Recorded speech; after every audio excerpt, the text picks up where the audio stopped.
Tom Tierney and Joel Fleischman are here. They are both passionate about philanthropy. Each has been a consultant and counselor to some of the world's largest foundations.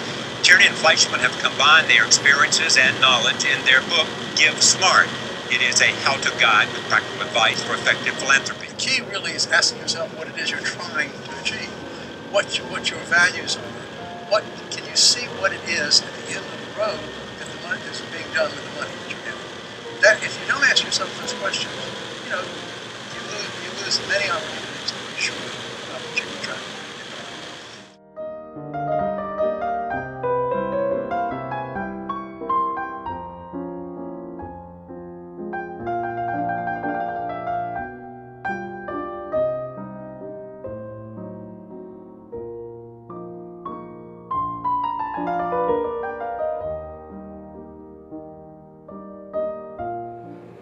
Greetings. You've reached Joel Fleischman's Sylvan Retreat in the southern part of heaven known as Chapel Hill, North Carolina.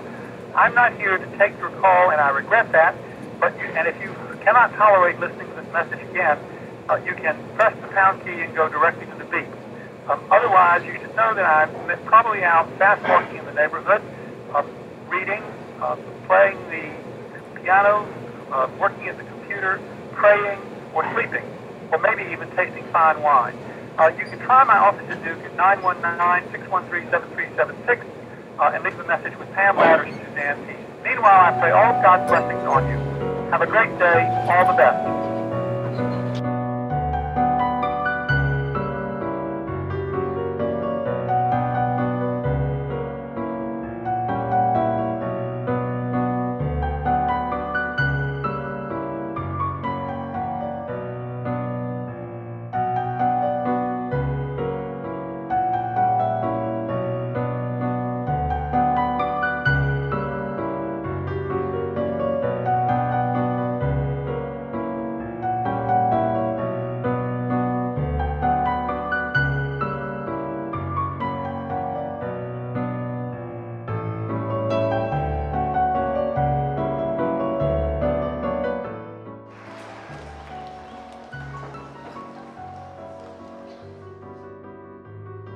Start is this.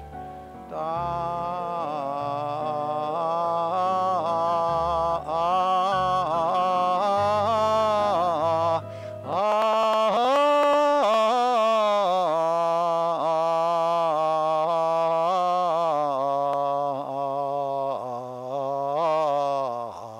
Baruch et Hashem HaMevorah.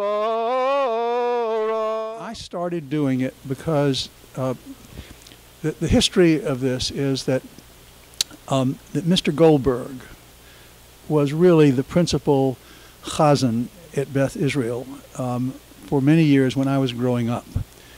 And he had a wonderful voice, he knew the liturgy, and he led the services pretty much by himself until he began to get ill. And he then began doing Musaf on Rosh Hashanah and Yom Kippur, as well as Ma'ariv.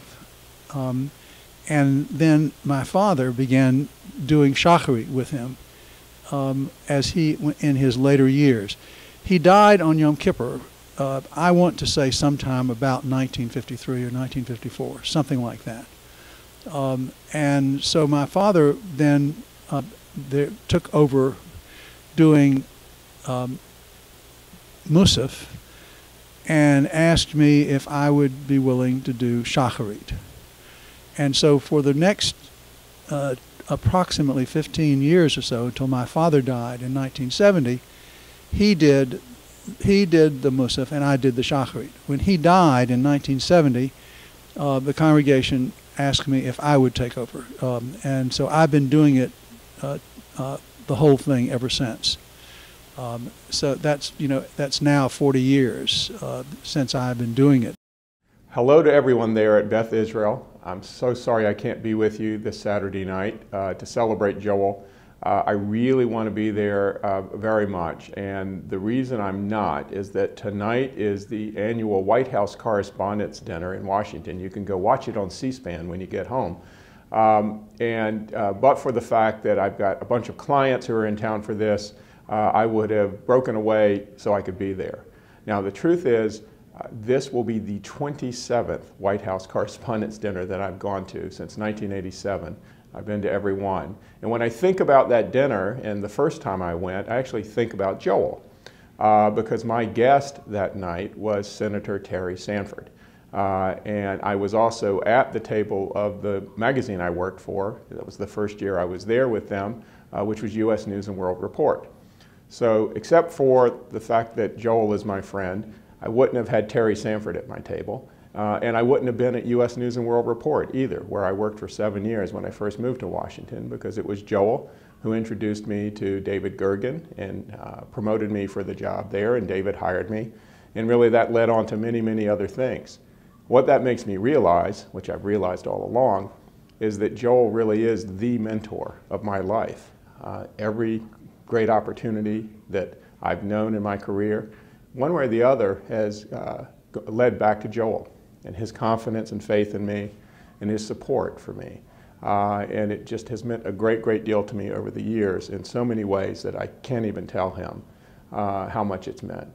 But the other thing that I've come to realize in recent years is that I don't just look up to Joel, which I've done nearly my whole life, from those days when we were all in junior congregation there at the synagogue, and Joel would be there, whether it was on the high holidays or other random Saturdays when he was in town. But it's more than just looking up to him. Joel really is my friend, my very, very dear friend. And I know that he's there for me to support me, and I hope he knows that I feel the same way about him. It doesn't matter where I go in the world, whomever I meet, wherever I am, when I mention the name Joel Fleischman, people light up because they know Joel. Now, I always tell them Joel and I are from the same hometown, from the same home synagogue, and I even say sometimes we're almost cousins, just like that. And then I say, can't you tell we have the same hairline? And so they get it. But the truth is, Joel, you are my friend. We love you dearly.